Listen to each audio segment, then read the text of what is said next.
नमस्कार, आप देख रहे हैं 4 PM बिहार और मैं हूं अभिषेक मिश्रा। क्या बिहार में महागठबंधन में जो दल शामिल हैं उनका एकमात्र लक्ष्य भारतीय जनता पार्टी को जीरो पर आउट करना है, या बिहार में बीजेपी को कम से कम सीटों पर समेटना है और इसके लिए महागठबंधन में शामिल दल कोई भी समझौता करने को तैयार हैं?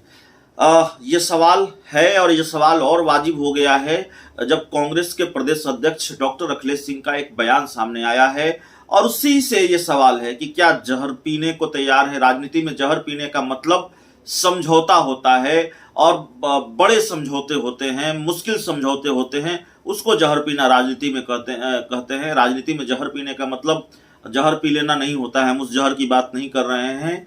समझौते। और मान लीजिए 2019 के लोकसभा चुनाव में आप 10 सीटों पर चुनाव लड़ते हैं, 2024 के लोकसभा चुनाव में आपको 6 सीटों पर चुनाव लड़ना पड़ता है। ये जहर ही पीना हुआ, हम इसी की बात कर रहे हैं। तो क्या कांग्रेस जहर भी पीने को तैयार है, या महागठबंधन में शामिल दूसरे दल जहर पीने को तैयार हैं और हर हाल में बीजेपी को बिहार में निपटा देने की तैयारी है? जैसा कि कभी जेडीयू के राष्ट्रीय अध्यक्ष ललन सिंह ने कहा था कि बिहार, पश्चिम बंगाल और झारखंड की 40 सीटों पर अगर बीजेपी को हरा दिया जाए तो फिर मुश्किल हो जाएगी, बीजेपी का होम्योपैथिक इलाज हो जाएगा। क्या यही फार्मूला है और इसी फार्मूले पर महागठबंधन काम करेगा या यूपीए काम करेगा?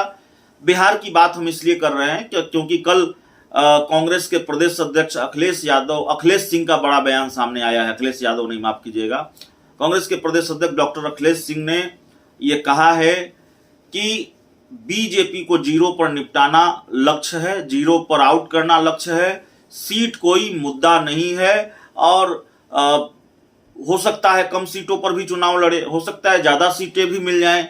तो खैर, ज्यादा सीटों की गुंजाइश तो नजर नहीं आती है। एक तरह से इशारा कर दिया है अखिलेश सिंह ने कि 2019 के लोकसभा चुनाव में जितनी सीटों पर कांग्रेस लड़ी थी उससे कम सीटों पर भी लड़ना पड़ा, कांग्रेस को कोई दिक्कत नहीं होगी। भाजपा को हराना लक्ष्य है, भाजपा को बिहार में जीरो पर आउट करना लक्ष्य है। बिहार कोशिश यह है कि बीजेपी बिहार में एक भी सीट हासिल नहीं कर पाए। हालांकि एक सर्वे में भी ये बात सामने आई है कि भारतीय जनता पार्टी पर महागठबंधन भारी पड़ेगा 2019 के लोकसभा चुनाव में, और जितनी सीटें 2019 के लोकसभा चुनाव में, माफ कीजिएगा 2024 के लोकसभा चुनाव में भारी पड़ेगा महागठबंधन बीजेपी पर या एनडीए पर, यह सर्वे में बात सामने आई है। और 2019 के लोकसभा चुनाव में जितनी सीटें एनडीए को आई थी उतनी सीटें अब नहीं आने वाली है। नीतीश कुमार महागठबंधन के साथ है और महागठबंधन का पलड़ा भारी होगा। एनडीए और महागठबंधन के बीच जो सीटों का फासला होगा वो बड़ा फासला होगा, महागठबंधन ज्यादा सीटें जीतेंगी। तो अखिलेश सिंह ने भी कुछ ऐसा ही इशारा किया है, इसी तरफ इशारा किया है कि कम सीटों पर भी अगर लड़ना पड़ा तो कांग्रेस को कोई गुरेज नहीं होगा, कांग्रेस कम सीटों पर भी चुनाव लड़ेगी। आपको बता दें, पिछली बार कांग्रेस 10 सीटों पर चुनाव लड़ी थी। किशनगंज पर चुनाव लड़ी थी, कटिहार, पूर्णिया, समस्तीपुर, मुंगेर, सुपौल, सासाराम, पटना साहिब, वाल्मीकि नगर और एक और कोई सीट थी जिस पर कांग्रेस ने चुनाव लड़ा था। और सिर्फ एक सीट किशनगंज से मोहम्मद जावेद जीत पाए थे। किशनगंज सीट कांग्रेस के खाते में आई थी, बाकी महागठबंधन तो जीरो पर आउट हो गया था। एक तरह से एक सीट सिर्फ एक सीट कांग्रेस के हाथ आया था, नहीं तो आरजेडी की एक भी सीट नहीं आई। महागठबंधन में शामिल दूसरे दल एक भी सीट नहीं जीत सके। और किशनगंज में जेडीयू उम्मीदवार को हराया था कांग्रेस के उम्मीदवार ने, यहाँ तक कि रंजीता रंजन भी कांग्रेस की उम्मीदवार थी। सुपौल जहां से वो लगातार जीतती रही, वो सीट भी वो हार गई थी।